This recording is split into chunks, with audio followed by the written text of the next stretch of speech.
backwards. It'll be easier to think about making the appointment after you've experienced the visit a little bit. So humor me and do it this way.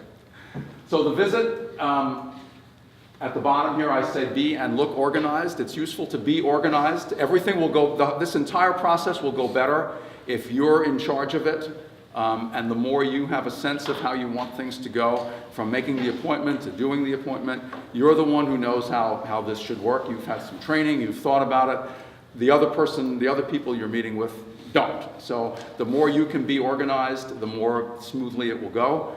And just as important as being organized is looking organized. So figure out ways to look organized. Bring your folder. That's partly why we give you folders. Folders help people look organized. I've learned that there's all kinds of sort of emotional reactions to things that people carry with them. And folders are a good thing to have. Folders will make people think you are organized. Be on time. So if I haven't talked about this yet, but the visits do not have to be in people's homes. Sometimes that's a source of resistance. People don't necessarily want you to come to their home. I like visiting in people's homes if they're comfortable with that. But sometimes people think, well, I have to clean, I have to do something with the cats, and I don't know. I don't want to deal with that. So you can meet somewhere else. You can meet at the Washington Street coffee place. Is that what it's called? Where I've been a couple times. You could probably meet here. I would say in some climates you can meet outside, but not here so much in the winter. The library, yeah, the library or a coffee shop. Just someplace that's quiet and where you can be private. Or you can meet at your home too. If you meet somewhere in public, be on time. If you're coming to their home, you should be on time too. So the way I like to do the visit, I think of it as a thank you sandwich. I always say you can't thank people too often or too many times, so I like to thank them at the beginning for meeting with me and for getting together, and then I thank them at the end for meeting with me and for hopefully making a pledge. And in the middle, I like to start with something about myself, and that may sound a little weird. Why would you start talking about yourself instead of inviting the other people to talk? But I find, again, this is my style, but I think this will work better for everybody. If you start sharing something about your thinking about the church and your thinking about the campaign, that will go better. That will model for the other folks what you're hoping that they'll talk about. If you start asking questions, number one, it'll feel more like an interrogation. And number two, they won't really know what you're talking about. They won't have any context. So if you can share something about your passions and your story, I love the music program, I love singing in the choir, I love the social justice work that we're doing here. I've been here for 5 years, and here's what really turns me on. That I think will be much more powerful. Then you want to get into a nice conversation. Usually, again, I think you will find that that's pretty easy. And I think I said earlier, maybe I didn't yet, but you want to, when you make the appointment, ask for 30 to 45 minutes. Usually for a combined campaign, it will take that long, I would say, so make sure people know that. It might even take as long as an hour, but I wouldn't say that in advance, because an hour is kind of a tipping point for people. They might think, oh, I don't, a whole hour. But 30 to 45 minutes is usually workable. People can usually carve out that much time. Most of that, like if it's 30 minutes, 20 minutes of it is not about money, I would say. And then it's time to shift. At some point, the conversation will take a natural pause, or you'll figure out how to make one, and shift to doing the asking. And like I said earlier, you want to first, so a way that I like to do that is to take out the pledge form. That's a good transition. What I recommend you do, pledge form again. So what I would do in advance is fill out the top part, put their names, fill it so that it has their names on it, so when you take it out, you look like you've actually thought about them in advance. So I like to take out the pledge form and say some transitional language, and again, here you want to think about what language you might use. I would often say something like, so I hope you've had a chance to think about your pledge for the annual campaign this year. We want to start with that. Take out the giving guide, talk about how you thought about your annual pledge, and then see if they're ready to make their pledge. Like we said earlier, if they're not quite ready yet, see if 10 minutes is enough time. And then after we do the annual, make the transition, do the same kind of thing for the capital, take out the case statement, go over that with people, see if they have any questions about the project, and then thank them at the end. So these are some things. You want to be a good listener. You want to encourage people to talk. You may get some people who want to gripe about things. That's okay. I mean, that can be a useful part of this, to give people an opportunity to share their whatever concerns they might have. They might have some feedback about the church. Ask permission to share that with appropriate people, with the campaign team, or with Carolyn, or with Caitlin. We'd rather not have to share anonymous feedback, I think. You'd rather have attributable feedback. What else?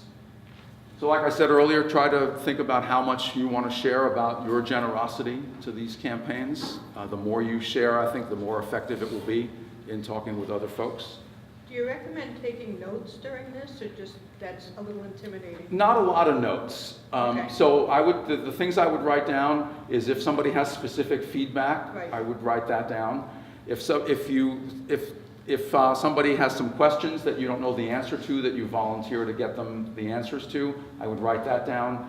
But otherwise, I wouldn't take a lot of notes, because this is not a survey, it's not an interview, right. It's more of a conversation. Okay. My mind's a sieve. Yeah. So I'd like to make sure I capture stuff, yeah. Yeah, that's a good question, because sometimes when I do these things, congregations think that this is a good opportunity to almost survey people. You know, what do you like about the church? What don't you like? What would you like to see different? And we're not doing that. That's a different thing. And I think if you did that, it changes the whole character of the conversation. So I wouldn't do that. Okay. Yeah. But anything you promise to do, so like if somebody says, well, I wonder, how do you get to sing in the choir here? And if you don't know, and you're willing to find out and get back to them, then I would make a note of that. Will we have pictures of the plans to show them if they're not familiar with it? No. No. Good question. I think you would just direct them to these drawings, the model, and also to the line. And it's online. The video Online? of The video. it is online. Okay, okay. Take your computer along? Well, what I would suggest when you make, you'll see when you make the appointment, suggest that they prepare, that they look online, they look at the materials they've been given, they'll have a chance to come look at the drawings before you sit down and meet, so they can have whatever questions they have, they can be prepared for. You want them to be prepared. You don't want, this is a big deal thinking about a capital campaign. You don't want them going into this completely cold. Yeah. I wonder if you've mentioned already that every household and individual is receiving a letter that's going out tomorrow that's saying you're going to be getting a call. Please welcome the steward who gets in touch with you. They're going to get that pyramid that you're going to give them again. Right. When you see them. Yep. So there's preparation happening now for your contacts. Yeah, I think that's really important, because we do want to kind of grease the skids a little bit so that everybody knows that this is happening, that visiting stewards are out there, and that we're going to try to do this in this time frame and all that. And then that'll be announced at Kickoff Sunday as well, right? What will be announced? That this whole process, basically, that Well, and of course. It'll remind- yeah. But those letters are going out tomorrow. right. Okay. It also mentions the financial goals. Yeah. Yeah. Okay. All right. So I think we talked about this. You want to make the transition to asking for the annual commitment first. And this is where you get a chance to review the giving guide, talk about the requested 4% increase that Henrietta talked about earlier. Question, Greg. Yes. I just wanted to ask if we're obviously going to be targeting members. How about friends of the congregation? No, everyone is being invited to participate. And are we visiting everyone? Yes. Yeah, you have enough stewards to visit everyone. Do we know when we go there whether they're a member or not? Does it matter? Yeah. It doesn't- You know what, if you have your annual report, report, it lists all the members. Did we all get those? It does, it lists Yeah. all the members. but- It does, yeah. With information, like I said, we're going to email to all the people in the training out there, like 2 or 3 days with all the tasks that we're doing. We could know what all the members are planning. Or if just Yeah. somebody wanted to know that. Yeah, I mean, you know what, I think if you feel that that's important, just give a call and we'll let you know. And if you have your annual report, you can look it up. Yeah, the annual report does list all the members. I've got one here from, last year's annual Yeah. report. It's got all the members, so you can look it up. What information will they get when they get, because you don't have your assigned people yet. You'll be getting those. We hope to get from the individuals or the pledging units and we'll identify what they gave last year for the annual campaign. And then the range Okay, so to yeah. ask for the capital campaign. Okay. So we haven't talked about that yet. So will they know things like whether people have kids in RE or anything like that, or it's Well, they may okay? know that. I mean, But that won't be on anything written that okay, that's fine, okay, that's fine. I wouldn't worry too much about what you know about people or don't know, because you'll learn a lot about them when you sit down with them. But you can also, that could be part of your preparation too. You need to Yeah. learn a little bit about those folks and how. No, I'm glad we're part of it, right? What? You could ask Arlene if they have kids in RE. I wouldn't get too tangled up or freaked out about this. You are invited to do this in part because we know that all of you are involved with the congregation, and that you're meeting people and you're either in choir or you have kids in RE. So if there is somebody on your list who you don't know and you'd like to know more, you can ask Claire or Joel or me, or you can ask them themselves when you see them on Sunday morning.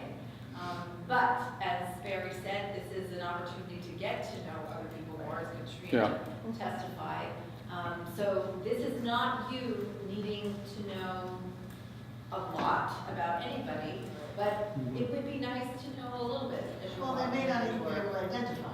Right. And so, I guess on a Sunday morning, Yeah. ask around, Well, Yeah, again, I wouldn't get too hung up on what you know or don't know. If you know things, and that could be useful. But if not, you'll learn things when you get there, and you'll see. We'll talk a little bit about making the appointment. I like to, if it's a couple, you want to try to see both people, if at all possible. If it's a family, I invite having the kids sit in. I think that's very useful. Kids above, I don't know, 8 or 10 or something. I've had a lot of nice conversations with entire families where, I think of it as sort of a family discussion, a family decision about how they use some of their money and how their money is aligned with their values. So you can, if you're comfortable with that, you can be open to that, and then you'll learn more about their kids. So for the capital campaign, you want to be, again, thinking about the plan itself. People may have questions, so you do want to try to be a little bit prepared, learn as much as you can about the plan. You probably all know more than the people you're meeting with. And as important as knowing any facts is your excitement about the plan and what you hope to accomplish as a result, like we talked early. You are going to be given, and this is important for capital campaigns, we're going to, in order to try to achieve this, one thing about capital campaigns is people don't have much context of what we're talking about. For annual campaigns, people have a little bit of context because most of them have given something last year. No one has given anything to this campaign before, so people won't know whether we're talking about a $200 commitment or a $20,000 commitment. So you're going to get, for each of your households, you're going to get a target range to ask for. And so you want to think about that, because I find that that's very effective. So you might have, say, for Henrietta, that we're hoping that Henrietta will give something in the $10,000 to $15,000 range. And so you would take out this chart, and you would say something like, we're hoping you might consider a gift in this range. And you can point to the chart, kind of like I did I didn't do exactly this during the feasibility study interviews, but I showed people the ranges, and you're going to have a specific range in mind for each person. The idea is that these are going to be on the high side. I find that asking for fairly high numbers is flattering, and people will feel honored by that. They will not feel insulted. They will not be surprised. And if you do that, we'll be much more effective. If you don't do that, people are going to not know whether you're talking about something down here or something up here, and we won't do nearly as well. Does this reflect annual or for the 3 years? Oh, over the 3 years. This is total over the three, it's really 4 calendar years, right. This is total, these are total numbers. Yeah. Are you saying that we will be given, along with the folks visited, what they have given in the past for their annual giving? You will be given that, it turns out. You don't really need that because we're also going to calculate the target range for you, which is not exactly based on annual. It's based on a few other things, too. Why we're getting that, though, is more for the individual. A lot of people don't remember what they gave last year. Yeah, that's the main thing. So that if, you're talking about possibly a 4% increase, which might be resonating with people. So some will say, well, what did we give last year? So you'll have that. But for this purpose, you won't need it because you don't have to do any math. We'll do the math. Okay. We'll do the math. We want to keep your job simple. So you'll do the math and figure out, and you can do this. You'll have a chance to practice in just a few minutes about how you would want to ask somebody for a gift in a specific range. And you won't know the range. How are we doing this for the practice sessions? They won't. Okay. Maybe we know what we gave. Yeah, because we didn't do that yet. Okay. Barry, did you say what the range we're looking for? Like how much percent we're looking for, like 3 to 4? Well, yeah, I mean, generally we're looking for something in the 3 to 4 times annual giving for people, because on average, like I said, what your annual giving last year was almost 400,000. Do I remember that? Does that sound right? 385 or 390, something like that. So 3 times annual giving would be around 1.2 million, and 4 times it would be 1.6 million. So we're looking at something kind of right in the middle.